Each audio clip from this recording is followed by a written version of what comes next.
All right, everybody, continuing on with our Super Bowl Radio Row programming here on the Locked On Podcast Network. Your team every day. Ross Jackson here, Locked On Saints, and I am sitting with an absolute legend right now, Kyle Turley, former New Orleans Saint, former NFL pro. You see the Rams cap, so I assume you're pulling for the Bengals this weekend. Yeah, of course. Right? I'm going for the Saints, man, right here.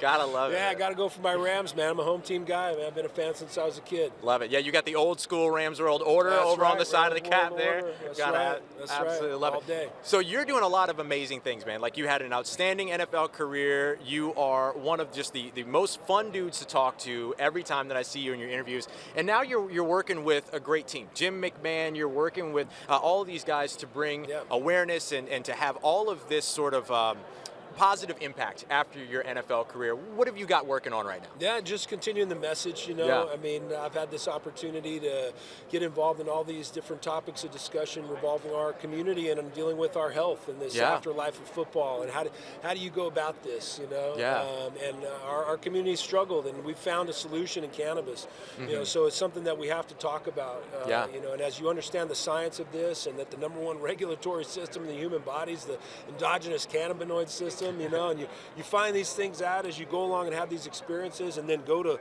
your smartphones and use them to get smarter instead of dumber. You can find some amazing things. Cannabis is one of those. So we started a company, and the rest is history. We're all over California right now and licensing in every state we can. That's awesome. It's so good. The intersection of cannabis and the NFL has been a hot topic for a long time. It was in the CBA negotiations here recently. How has the game changed in terms of that from your playing time to now? Yeah, night and day, obviously. I mean, you didn't think of doing that and risking your career. I didn't participate in using cannabis till my second, third year in the NFL. I was going through a lot of issues. They kept pilling me out, and then a couple of players said, Kyle, here, man, try this at night instead of I see you asking these doctors all the time for help, and you might want to try this. And it was that one experience that told me there's something to this. Help me sleep, help me eat. It was just used for that throughout my playing career. Just randomly after the day. I don't drink, I don't do any of that, but I needed something, and these pills weren't doing anything.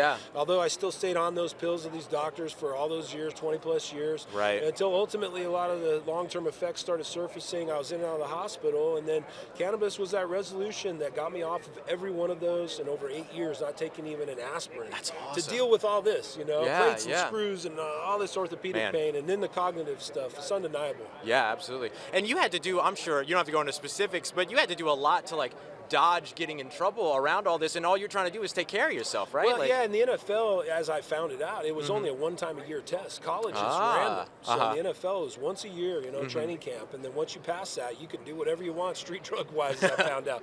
That's why the NFL was so crazy for so long, right? They just get that test over with and let everybody do all the cocaine and, everything else they wanted to do, and they were doing it. It was in locker rooms, just like the pills are in these locker rooms still to this day. Incredible. And unfortunately, cannabis is that slow rollout. It was brought up to my attention. I mentioned if this was discovered today, and didn't have all this reefer madness and all this stigma, what would we be saying about this amazing plant that just grows out of the ground and how it's addressing all these things now and even into COVID? Absolutely. Especially right now, you have so many people that are now dealing with a lot of mental impact from being isolated and everything. So it's not even just about, in terms of what you're raising awareness about, the impact for athletes. It's the impact for the everyday person. 100%. I don't consider myself I got all these special injuries. Brain injury happens to a lot of people.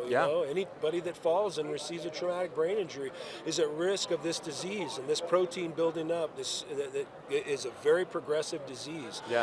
All the studies speak to that. So if we can help resolve it on our levels, where my brain's considered the brain of an 85 to 90-year-old man, when I go talk to these doctors and they do all these tests with me, I'm living at 46 with full-blown Alzheimer's almost. Wow, man. I mean, this is a real thing, and people don't understand how can you do that.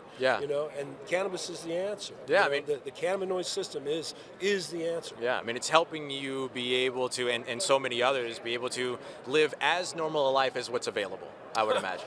Beyond what you can comprehend. I've cured neuropathy, plantar fasciitis, light sensitivity, the orthopedic pain I deal with.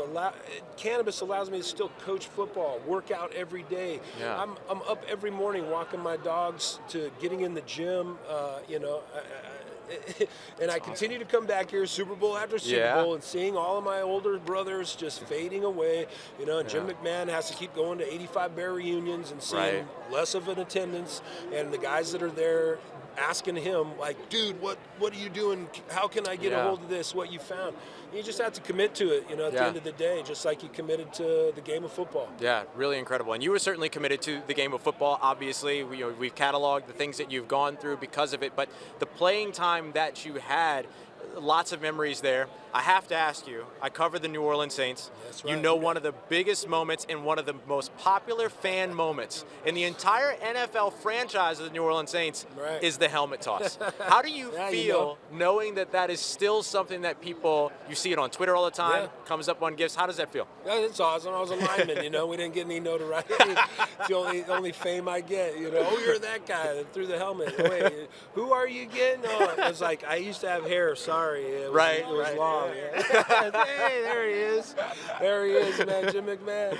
Yeah, now, you know, so we're in our new life, man, and it's awesome. And the only way to do it is through finding out how to figure out your health, man. It's awesome. Yeah, incredible. Wish I had it back when I was playing in New Orleans. Would have probably played 20 more years, dealt with that situation with Mickey Loomis a little better, you know, because those guys don't know how to be grown up. And, you know, unfortunately I was a young man, you know, but Cannabis will allow me, I think, that pause to, you know, not agree to that trade, and, you know, who knows, man, what will happen. Yeah, well, hey, look, I got to tell you, man, it is always so fun to be able to watch what you're doing now and everything. I want to ask you now, as we look ahead to the Super Bowl this weekend, I know you're a Rams fan. You have to be super excited that they're there. I want to start with Matt Stafford. The Matt Stafford trade seems like it was kind of the jumping off point for this Super Bowl run, right? Jared Goff getting traded out, and then you bring in Matt Stafford. What can you say about the quarterbacks that you've played for, everything, or played with? What does Matt Stafford bring to this team? Well, obviously he's a tremendous quarterback, and he's had the experience now of playing in a franchise that, you know, didn't have that opportunity really to give him that stage, and or the team to do it. You know, he's got that team now, and it's not just him; it's a collective effort. You know, obviously, but he's a special player, and he has that chance. You know, to be that guy to win a Super Bowl. You know, you hope that he does it, because if he doesn't, then you know, where were we? We could have had Goff, right? So he's got a lot of pressure on him, man. But you know, and so does Joe Burrow. I mean, with all the things he's overcome, but he's got a little easier go at it. There's a lot of pressure on Stafford this week, you know, to show up. And I believe he will. He's prepared for it. You know what I mean? At the end of the day, you want those opportunities to come when you're prepared. And, you know, whether I was training for the NFL Combine and showing up and being able to be comfortable and confident that I've done everything I can, I know everything I'm supposed to face here and go do it, to playing the Super Bowl now, where he's been in the dumps with Detroit. You know, he's gone through all those things. Now he's in a great franchise, worked out all the kinks, and he's ready to perform. You know, I think it's going to be a great day for the Rams. That's awesome. I'm looking forward to it. Everybody's very excited about this game. I want to ask you over on the Rams defensive side, Von Miller, Aaron Donald, Leonard Floyd, how would you match up with these guys if you were still in the NFL today? It'd be awesome. Those are the games I thrived for. You know, the games I love to play in. We're always against the best competition. So, you know, I hope these Bengal guys get it together for Joe Burrow's sake. I saw that guy just get destroyed in Tennessee. I was at that game. And I don't know he can afford to do that again in the Super Bowl. But, you know, he's talented enough. But that defense of the Rams is going to get after it for sure. You know, I don't know how you get better than the defense in Tennessee against Joe Burrow, but if anybody can do it, it's those guys. Aaron Donald's a beast, you know. He's one of those John Randall-esque type of guys that I had the opportunity to play against, you know. And, you know, those types of guys are special, man. So for me, it was always about that game. If I was on the Bengals, I'd just be losing sleep, just excited to play against these guys. Absolutely. You want to show up for those big moments, right? And there's no bigger moment than coming up this Sunday. Because if you win, then you did it against the best. That's why you want to do it. That's why you want to do it. We appreciate you, Kyle Turley, out here. Make sure you're following everything that he's doing here as well throughout Radio Row. And I'm sure I'll see you in New Orleans sometime soon. Yeah, definitely, man. Kids are out of school. We're moving back. Love it. Brother, we appreciate you being here. Locked Up Podcast Network, thanks for being here with us here on Radio Row.